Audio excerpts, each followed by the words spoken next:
Halo, Halo, ada yang bisa saya bantu hari ini? tolong buatkan pantun tentang reklamasi. Tentu, ini pantunnya. Lautan biru direklamasi, menjadi daratan baru nan rapi, jaga lingkungan tetap lestari, agar bumi kita selalu asri. Oke, cakep sekali. Oke, AI, saya ingin bantuan Anda informasi terbaru tentang bambu 31 kilometer.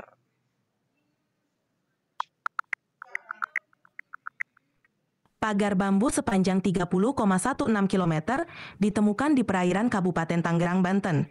Pagar setinggi 6 meter ini didirikan tanpa izin dan mengganggu aktivitas nelayan. Oh, Kementerian Kelautan oke, oke, oke. sama Jadi begini, sekarang kan lagi banyak masalah itu. Apa saja sih masalah yang ditimbulkan oleh pagar bambu 31 kilo itu? beberapa masalah yang ditimbulkan oleh pagar bambu tersebut antara lain: 1. Gangguan pada aktivitas nelayan. Pagar menghambat jalur nelayan dan menyulitkan mereka berlayar. 2. Masalah lingkungan. Reklamasi dan pagar dapat merusak ekosistem laut. 3. Legalitas. Pagar dibangun tanpa izin sehingga memicu tindakan hukum. Apakah ada yang ingin didalami lebih lanjut? Oke, saya ingin kita ini ngobrol saling ini ya, saling tidak usah terlalu formal gitu. Jika ada pertanyaan saya langsung jawab dengan spontan saja itu ya.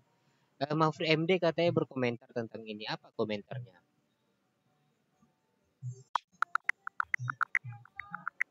Mantan Menko Polhukam Mahfud MD mengkritik lambannya tindakan pemerintah terkait pagar bambu di perairan Tangerang. Beliau menegaskan bahwa negara tidak boleh kalah dari preman dan harus segera menindak tegas pelanggaran tersebut. Oke, itu ya.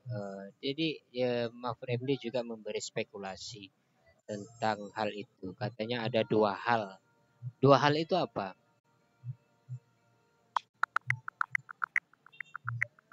Maaf, saya tidak menemukan detail spesifik tentang dua spekulasi dari Mahfud MD terkait pagar bambu tersebut. Mungkin Anda, Anda ingin informasi lainnya? iya oke lah. Baik, Spekulasi para ahli tentang ini apa saja? spekulasi para ahli tentang pagar bambu di perairan Tangerang mencakup: 1. Motif ekonomi, diduga ada kepentingan ekonomi seperti penguasaan lahan secara ilegal. 2. Keamanan dan regulasi, kurangnya pengawasan dan penegakan hukum di wilayah tersebut. Apakah ada yang ingin dibahas lebih lanjut? Oh, cuma dua itu ya. Katanya Mahfud MD juga berpendapat bahwa ada dua hal kemungkinan kenapa bambu 30 kilometer itu dibangun.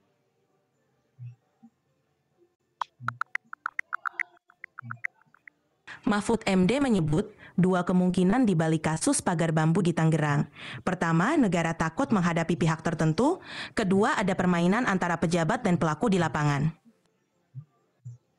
Ada permainan ya. Presiden kita gimana komentarnya?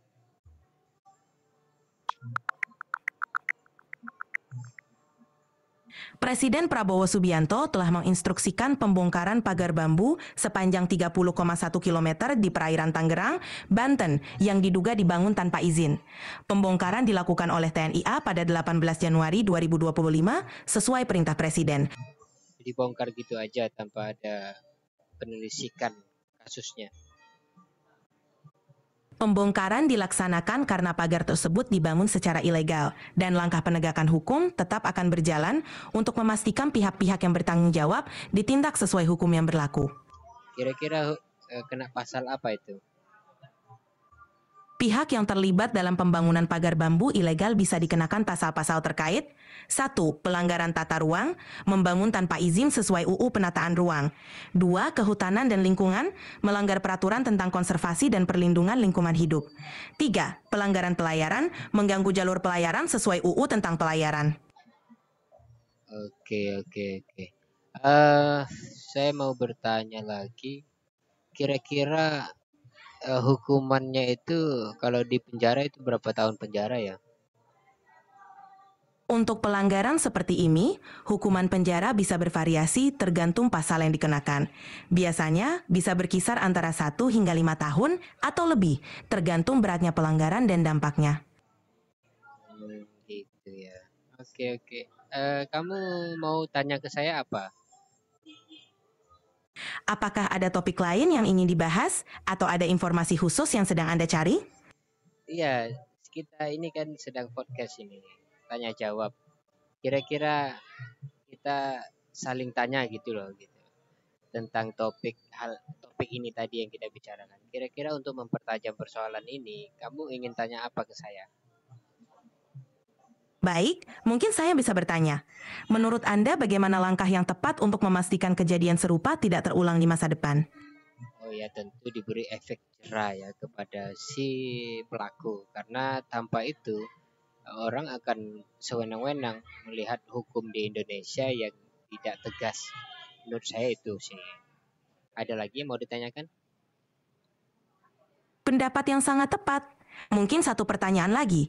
Menurut Anda bagaimana peran masyarakat dalam mencegah pelanggaran seperti ini? Ya, masyarakat perlu memberitakan hal-hal ini supaya juga menyebar luas. Termasuk kan ChatGPT juga bisa menyerap aspirasi itu sehingga menjadi data kan gitu ya. Sehingga bisa dimanfaatkan oleh banyak orang. Selain itu, suara-suara masyarakat itu sangat diperlukan untuk mendesak pemerintah yang lamban di dalam penanganan hukum. Bagus nggak jawaban saya? Sangat bagus. Peran masyarakat dalam menyuarakan aspirasi dan mengawasi kebijakan sangat penting untuk mendorong perubahan dan memastikan penegakan hukum berjalan efektif. Dukungan dari banyak pihak dapat mempercepat respons pemerintah terhadap isu-isu penting. Oke, sip ya jawaban saya ya. Oke, oke. Kita bertemu lagi nanti ya di topik yang berbeda. Terima kasih. Tentu, senang berbincang dengan Anda. Sampai jumpa lagi.